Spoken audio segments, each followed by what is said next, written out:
إذا سكت الزمان عن المظالم فقاوم ثم قاوم ثم قاوم، وإن هدموا الديار على ذويها فبالأنقاض قاوم والجماجم، وإن سفكوا الدماء على ثراك فلون دماءك قتال الهزائم، وإن سجنوك لا تجزع لقيد فإن السجن نيشان المقاوم.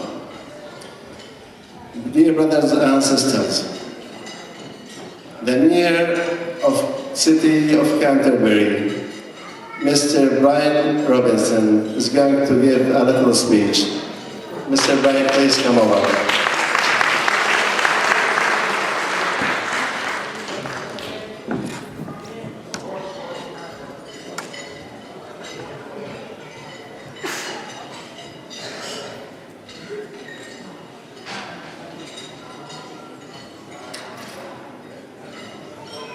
Thank you. I'll begin by paying my respects to the Bliddiya people, the traditional custodians of the land in which we meet, and to their elders both past and present. I'd like to acknowledge the Honourable Tony Burke, the Minister for Immigration, Multicultural Affairs and Citizenship, Minister for the Arts and the Member for Watson.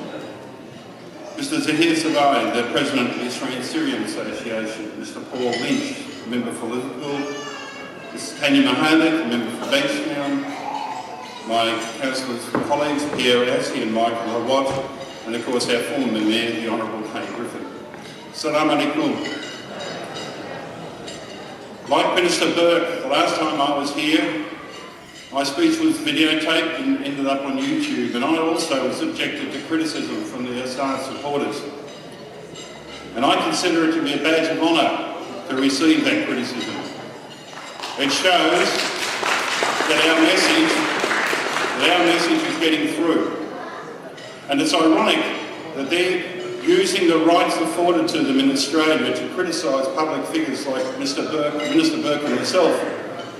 But if they tried that in Syria, they would probably be shot.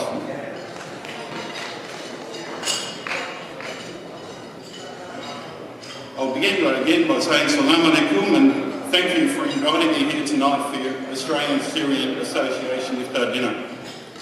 I'm honoured to be here to join you in the breaking of the fast. The holy month of Ramadan is a very special and solemn time for us all, for all Muslims. It's a time of sacrifice, a time for charity and a time of cleansing, a time to cleanse both body and soul. It's a time of appreciation, a time to give thanks for what we have, and it's time to help and to pray for those in need. It's also a time for Muslims to demonstrate their faith and commitment to Allah and Islam. Tonight's iftar dinner is a great opportunity for our community to come together in the spirit of respect, unity and peace, and I thank the Australian Syrian Association for making it possible. Tonight is also an opportunity for us all to demonstrate tolerance and understanding of other cultures and religions.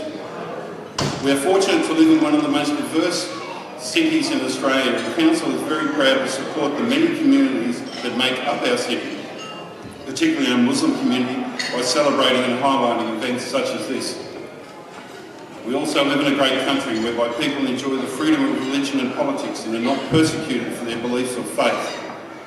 We only have to look at proud countries like Syria and Egypt at the moment to realise that what we enjoy should not be undervalued. Freedom and democracy is something we often take for granted here in Australia, but the citizens of countries like Libya, Egypt, Yemen and Tunisia are only now beginning to realise the true meaning of these terms. The Arab Spring protesters have fought against dictatorships and absolute monarchies. They've fought against the violation of human rights. They have fought against government corruption. They have fought against the lack of freedom of speech and other political freedoms. They have fought against unemployment and extreme poverty. And in Syria, the fight continues. In June 2013, the death toll in Syria was updated to 92,900 or 100,000 people by the United Nations. According to various opposition activist groups, between 73 and almost 73,500 and 100,000 people have been killed, of which about half were civilians, but also included 61,000 armed combatants consisting of both the Syrian army and rebel forces, up to 1,000 opposition protesters and 1,000 government officials. By October 2012, up to 28,000 people had been reported missing, including civilians forcibly abducted by government troops or security forces. According to the UN, about 4 million Syrians have been displaced within the country and 1.5 million have fled to other countries. In addition, tens of thousands of protesters have been imprisoned, and there are reports of widespread torture and terror in the state prisons.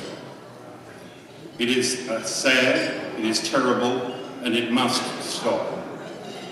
Even though we're on the other side of the world, we can still have some impact on the events unfolding in Syria by voicing our concerns and providing support for those fighting for their freedom. Now, Ramadan is also a time to reflect on how lucky we are in Australia to have the freedom to voice our own political view or follow our own religion without fear of persecution. Our Muslim community has contributed a great deal to the development of our city's diverse cultural identity. I am proud that our city is home to the Lakemba Mosque, which is one of the largest mosques in Australia.